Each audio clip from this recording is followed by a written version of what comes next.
sexual excitement. This Bartholin gland, there is a chance of infection to this Bartholin gland, infection or inflammation.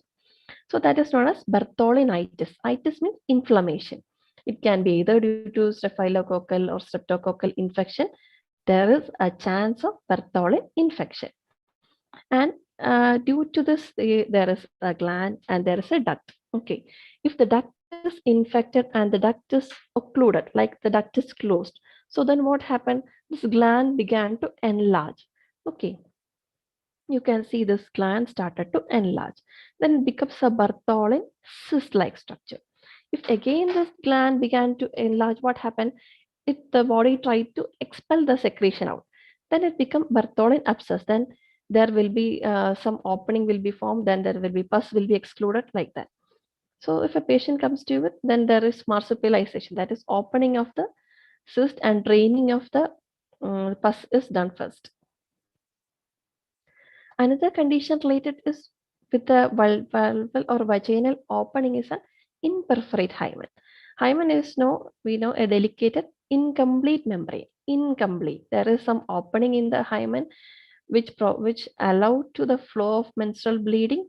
So if what happens if it is a complete closure of this vaginal opening, then if a normal menstruating woman, but then what happens? Then the fluid or the menstrual fluid and menstrual debris will collected in the vagina. Okay, so this imperfect hymen is it's caused due to the failure of disintegration of Mullerian duct as well as urogenital sinus. The Mullerian duct means the two Mullerian ducts joined together to form the fallopian tube, uterus, and the upper portion of vagina. From the lower portion, the urogenital sinus develop. It contributes to the lower portion of vagina and this hymen and structures. So if there is defect in the disintegration of the central cells, it may lead to the imperforate hymen.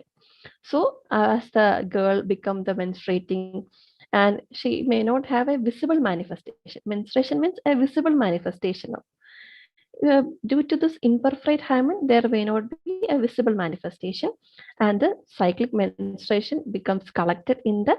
If vagina it is collected, it is known as hematocolpus. And after the vagina gets filled, later it becomes the uterus become collected, then it becomes hematometra. And after that, if the fallopian tube gets collected, it is known as hematosalpinx. So in such type of patients, when we are doing an examination, when we're doing an inspection, we don't do a PV, we'll see an inspection. We can see this the hymen becomes bulge and its color turns to blue, like this much of fluid is collected inside. And so it may cause like bulging. In such type of patient, we can do a perrectal examination. During a perrectal, we can feel that there is a bulging of the vagina. And the main thing is we had to do a cruciate incision. Like if this is a closed vaginal membrane, and he had to do a cruciate, like a cross-like incision, and to drain the like menstruation and debris. So at that time, PV is not indicated, it is contraindicated because there is a increased chance of infection. And also USG also, perrectal examination and ultrasonography also help to identify the condition. Then the vulva is mainly supplied by the pudendal artery and it is drained into and the venous drainage is mainly into the internal and external pudendal vein.